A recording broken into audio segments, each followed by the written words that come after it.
Bangalore. That was a slightly different context. But that actually fits very well into the conversation we are having today because I'm trained as an architect. As you mentioned, I studied in Tulsa campus. We're actually the first batch of Bachelor's of Architecture students in Nepal.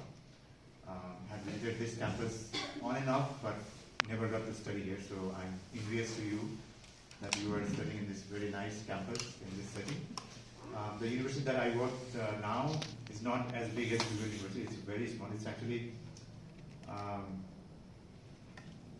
don't know, like I think probably the smallest campus of Tribhuvan University would be bigger than our university. So I think that's the nature of scale.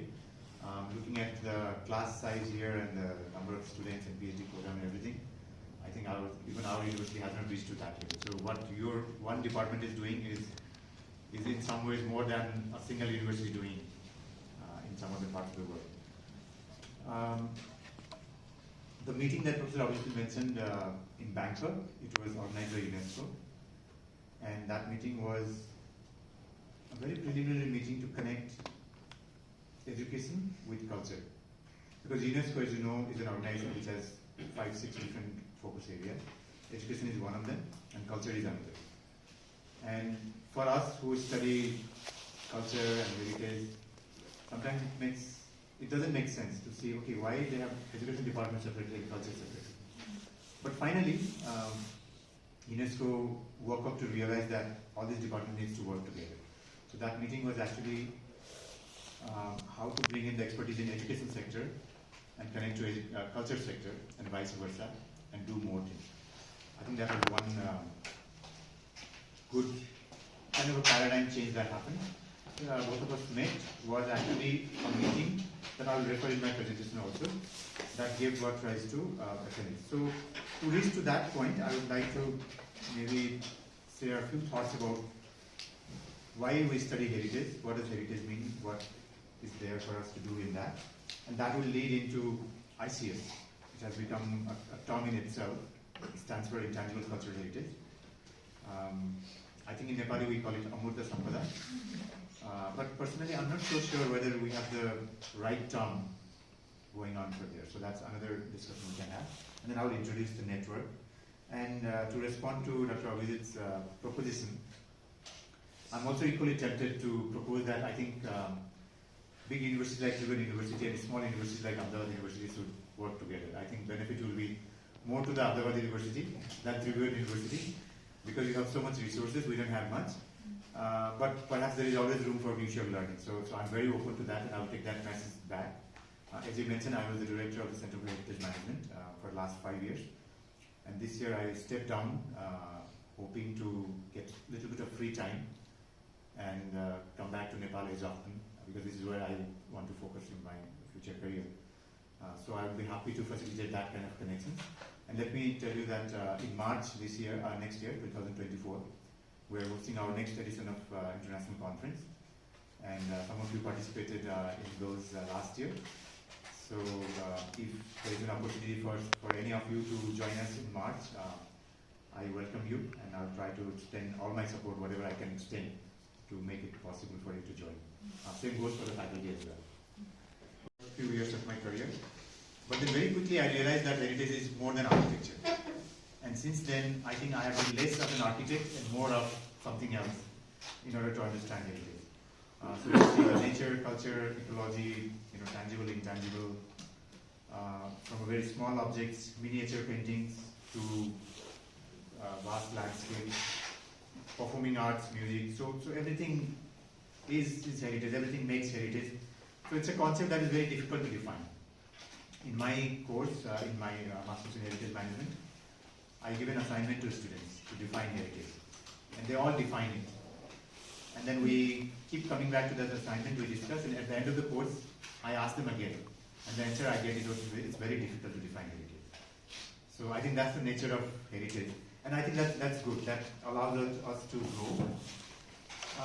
But where did this discourse comes from? Where did this idea of heritage comes from? This is something I'm working on. I have not yet published this paper, but I have a hypothesis that there are two lines of thought that has given shape to heritage discourse. One is the real one, which is about threat. which means we have to protect something, which means we have to preserve something. So that's one paradigm, and I believe that's where the international heritage thinking is started. To think of recent history, particularly from, I mean, not recent, medieval history, particularly from the Industrial Revolution. Industrial Revolution gave one kind of threat to some groups of people, particularly if you look at Europe. I think that's where this is all well documented. When the Industrial Revolution happened and things were getting made on an industrial scale, I think this is AI. Some group of people like William Morris, John Ruskin, they got afraid that the industrial products might replace the handmade products. The beauty of handmade things, the craft will be lost because the industry is producing so rapidly, so massively, the cost is coming down, and so there was a threat. And in Europe, that perception of that threat gave rise to movements like arts and crafts movement, in architecture, society for protection of ancient buildings, those kind of movements started. And in the modern sense, that is the origin of the idea of heritage.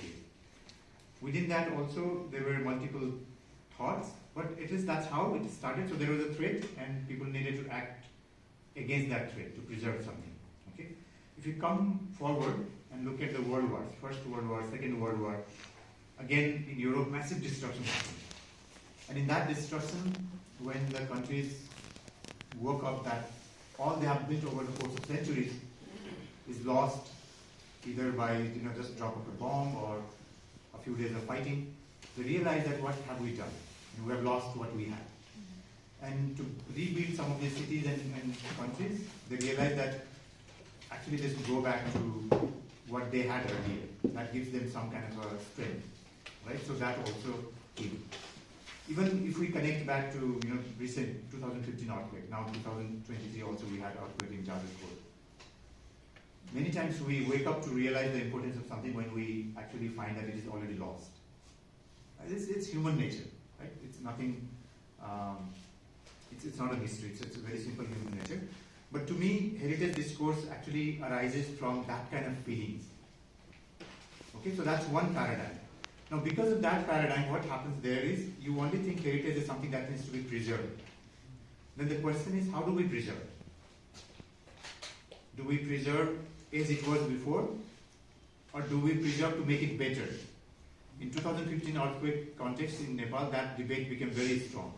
When we were rebuilding, for example, Dharara, I'm sure if we discuss around in this room today, we might have different opinions about the current day's Dharara.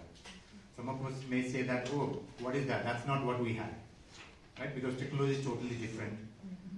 Or some of us may say, no, that earlier one was weak, now we made a stronger Dharara, right? Same with Kathmandu Darbar Express. All the expressions that are going on, we are in this debate. And I think as a scholar, as a student, as a researcher of heritage, we need to look at all of these actions and see what are we doing here.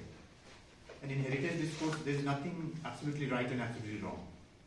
It's all about how do you position something, how do you take your decision, and how do you sort of make your future path. And then from that point of view, I think heritage is not just about preserving the past, heritage is about creating a new future.